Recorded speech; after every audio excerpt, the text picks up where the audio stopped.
Okay, my little history buffs. We're going to do a quick review of imperialism, and then we're going to get into the meat of the material, which will be World War One. Just know that anytime during the presentation, you can hit pause, take notes, rewind, or move ahead. I do need you to take notes. These will be your notes instead of taking them in class. You will be required to come up with at least 2 new things that you did not know by the end of the PowerPoint, or a question that you can ask in class tomorrow. So make sure you have that on hand. All right, here we go. U.S. expansionism. Here is how we expanded throughout the late 1800s, early 1900s through imperialism. If everybody remembers, we were involved in a little war called the Spanish-American War. With that, we got the islands of Puerto Rico, the island of Guam. We also purchased the Philippines for $20 million from Spain. In addition, if you also remember, we overthrew the Queen of Hawaii, and we now had Hawaii as a territory of the United States.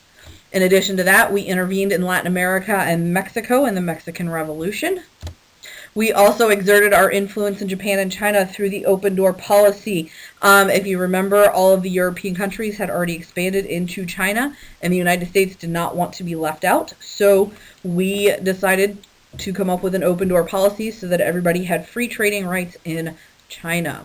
And last but not least, we made Cuba a protectorate, which means we were protecting that country from other larger countries coming in and taking over again, like Spain had. All of these things led to the United States becoming a world power. So if you need to, pause and get the rest of this written down in your notes, and then move on. Okay, today we're going to be talking about the beginning of World War One. We will be doing a little bit of the background between what was happening between France and Germany, and we will move on from there. In 1914, nationalism, militarism, imperialism, and entangling alliances are going to be combined with some other factors that will lead the nations of Europe into a brutal war. This war is going to quickly stretch across the globe, because the United States is also going to get involved. The United States is going to try and remain as neutral as possible at first, but we will end up abandoning our longtime tradition of staying out of Europe's conflicts. We'll talk about that at a later date and time. Okay, we are going to start with the causes of World War One. I'm going to use the acronym MANIA. So by the time we are all done with World War One, you should be able to tell me the mania of how World War One started. First, we're going to start with militarism. Okay, we all know that militarism means keeping a standing army always prepared for war. Germany is especially going to adhere to that. They are actually going to be building and making new military technology that they're going to use right away in this war against France. Next up will be alliances. This is pacts made among nations. If you join the war, I'll join the war and fight with you. This is what is going to draw a lot of different countries into this very, very quickly, making it a world war. Nationalism, our devotion to our country, the love of one's country. Nationalism is going to play a very large role because that is indeed what actually hit the nail on the head, or was the trigger to starting World War One. The Serbian nationalist who assassinated Archduke Francis Ferdinand. His nationalism caused World War One.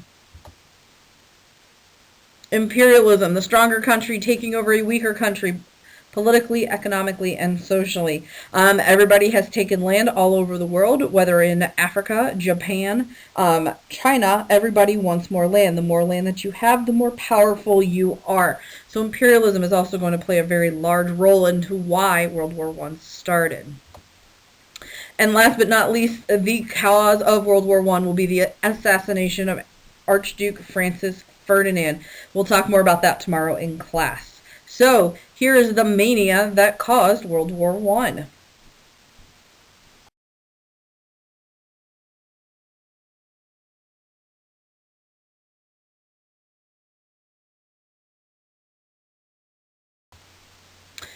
All right, so we're going to talk about the alliances first off, because without these alliances, we probably would not have had a world war. We're going to start with the Central Powers.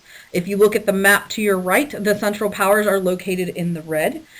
These countries run through the center of Europe. Therefore, it should be an easy way to remember who these countries are. Center of Europe, Central Powers. Germany is going to be one of those Central Powers. Austria-Hungary, the Ottoman Empire, which is Turkey, and last but not least, Italy will be part of the Central Powers. On the other side will be the Allied Powers, those countries there listed in blue. You're going to have Great Britain, France, Russia, eventually the United States, and one country is going to jump ship from the Central Powers and join the Allied Powers by the end of the war. Italy will become a Central Power. If you just want to draw a line from Central Powers down to under Allied Powers for Italy, you can do that. Italy flip-flops. They wanted to be part of the winning team, so by the end of World War I, they will eventually join the Allied Powers. We'll talk about the outcome of the war and how Italy felt about that in a few weeks.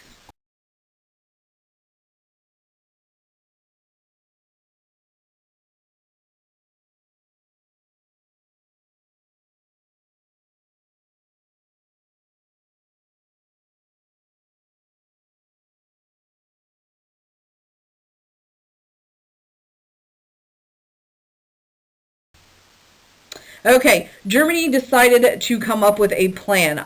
They wanted to expand. They needed to go after France, who they felt was weak, and they also wanted to open up a front on Russia. So what they came up with is known as the Schieffelin Plan. This is important as to the start of World War I. This basically was a precise instruction on how to fight a two-front war against France and Russia. What they're going to do first is they were going to invade Russia on a, or not Russia, they're going to invade France with a surprise attack. They're going to go through Belgium to do that. They didn't think Belgium would be able to hold up against their military powers, therefore letting them into France very easily. After they invaded France and had that under control, they were going to attack Russia, hoping to surprise them, and they would be unprepared for war with Germany. The plan worked until France's allies began joining the war. If you remember, Russia is one of our France's allies, as is Great Britain. Great Britain will enter the war because of this attack on France. Russia will be unprepared for war, and Germany will have executed 2 surprise attacks on these 2 different countries.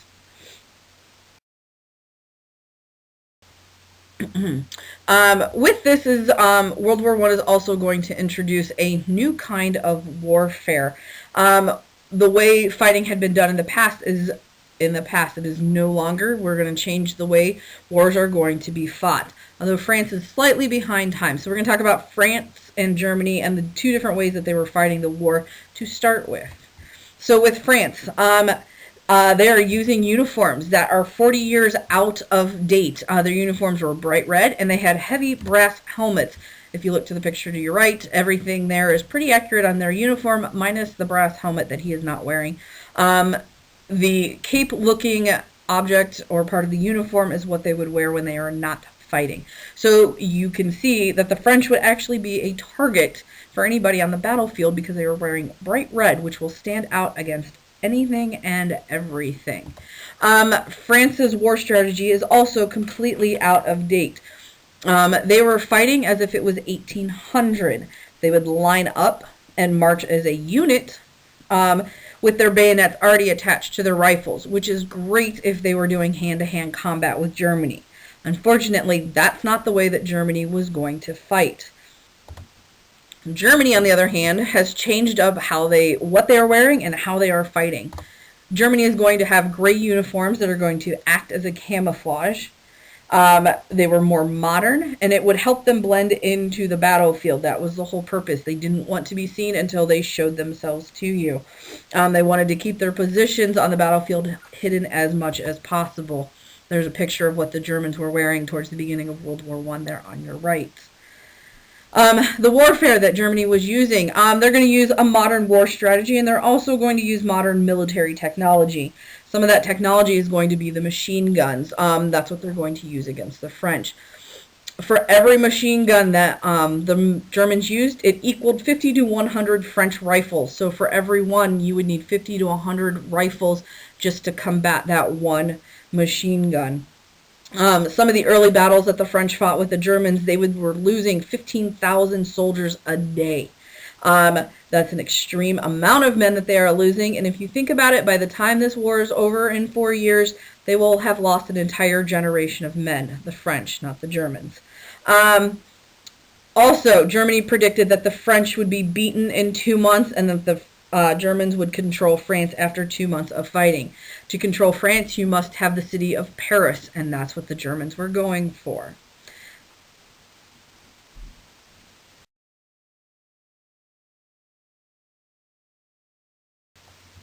Okay, we're also going to talk about the First Battle of the Marne. This is the first large battle of World War I. It's fought between France and France and Germany. They are going to fight a battle that takes the Germans 1 month to get into Paris. The surprise attack on French allows the Germans to move very quickly through the countryside of France. Takes them about 1 month to get there. And then the French are going to launch an attack on the Marne River. It's about 125 miles long.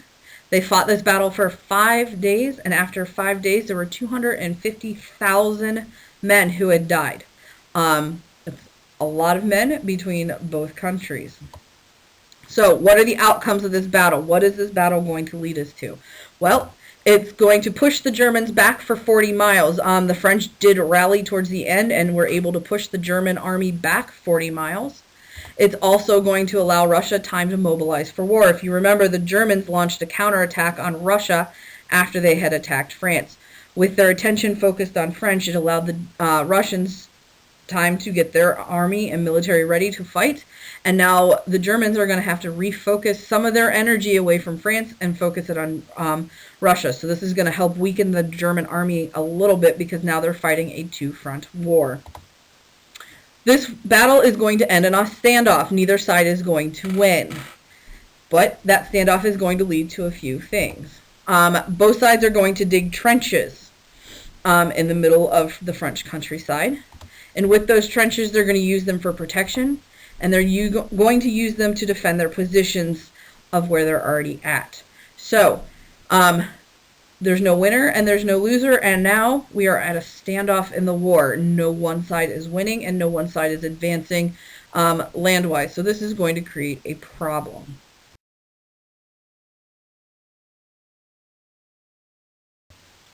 So it's going to lead the world war to a stalemate. A stalemate is any position or situation in which no action can be taken or progress can be made. It is a deadlock. There is no one side winning. Nobody is winning. Nobody is losing. And the sides aren't moving. What caused the stalemate in World War I? At this point, the defensive weapons are much better and more devastating than the offensive weapons. Men were getting up and trying to attack across no man's land, and it wasn't working because they were running right into machine gun bullets. So, tomorrow we will talk more about trench life, trench warfare, and all the new weapons that are going to emerge during World War I. At this time, you need to make sure you have all of your notes, come up with 1 or 2 new ideas that you learned during this presentation, or come up with a question that can be shared tomorrow during class. I hope you enjoyed this, and I know that these will get better and more entertaining as we go.